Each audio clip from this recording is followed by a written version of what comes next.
Hello, வாங்க நம்ம வீட்டில் எப்படி ஆட்டுக்கறி சமைச்சோங்கிறத நான் சொல்கிறேன். ஃபஸ்ட்டு எண்ணெய் ஊற்றியாச்சு. ஒரு 3 பட்டை, 3 கிராம்பு, அதில் கொஞ்சோண்டு சோம்பு போட்டுக்கிடுங்க. போட்டுட்டு கறிவேப்பிலை போட்டு 2 பச்சை மிளகாய் அரிஞ்சு போட்டு தாளிச்சாச்சு. தாளிச்சிட்டு அதில் கொஞ்சம் பச்சை மிளகாயோடு சேர்த்து தக்காளி, ஒரே தக்காளி மட்டும் அரிஞ்சு போட்டாச்சு. அதில் இஞ்சி பூண்டு போட்டு எல்லாம் தாளிச்சிட்டேன். தாளிச்சிட்டு ஃபஸ்ட்டே வந்து கறி வாங்கிட்டு வந்தோடனே அதில் மிளகாத்தூள், உப்பு, மல்லித்தூள் போட்டு பெரட்டி மூடி வச்சுருந்தேன். ஏன்னா இதெல்லாம் செய்கிறதுக்குள்ளே அது கொஞ்சம் ஊறிச்சுன்னா அப்படின்னா கறியில் நல்லா காரம் நல்லா பிடிக்கும். அதுக்காக அதை நல்லா ஊற வச்சுருந்தேன்.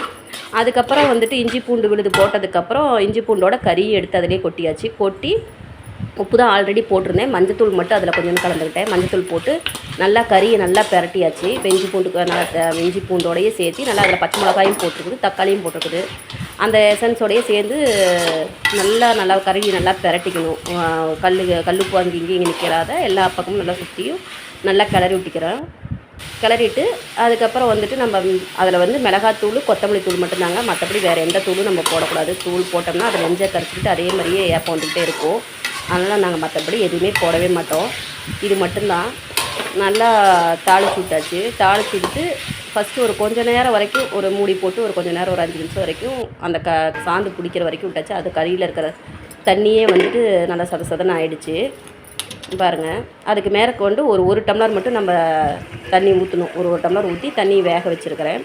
அதுக்கப்புறம் வந்துட்டு வெங்காயம் கொஞ்சோண்டு சின்ன வெங்காயம் ஒரு 1/4 கிலோவுக்கு பக்கமாக எடுத்து வச்சுருக்கிறேன். கறி வந்து 1 கிலோ, 1/4 கிலோவுக்கு சின்ன வெங்காயம். அதில் வந்து மல்லித்தூள், மிளகாத்தூள், மிளகுத்தூள், 2 சீரகம் போட்டு வணக்கி எடுத்து வச்சுருக்கிறேன். அதை வந்து நல்லா ஆட்டிக்கலாம். ஆட்டிக்கிட்டு அதோட கொஞ்சம் தண்ணி சேர்த்து நம்ம அதில் ஊற்றிடுவோம். நல்லா கறி வந்து அரை வேக்காடு நல்லா கொஞ்சம் வெந்துருச்சு. ரொம்ப தண்ணி ஊற்றிட்டோம்னாலும் வேகிறதுக்கு ரொம்ப லேட் ஆகும். கொஞ்சம் தண்ணி ஊற்றிட்டு வேக்காடு விட்டுட்டு இப்போ அரைச்சி வச்சுருக்கிற அந்த சாந்து எடுத்து எல்லாம் ஊற்றியாச்சு. ஊற்றி அதிலே கொஞ்சம் தண்ணி மிக்ஸ் பண்ணி அதையும் எடுத்து ஊற்றியாச்சு.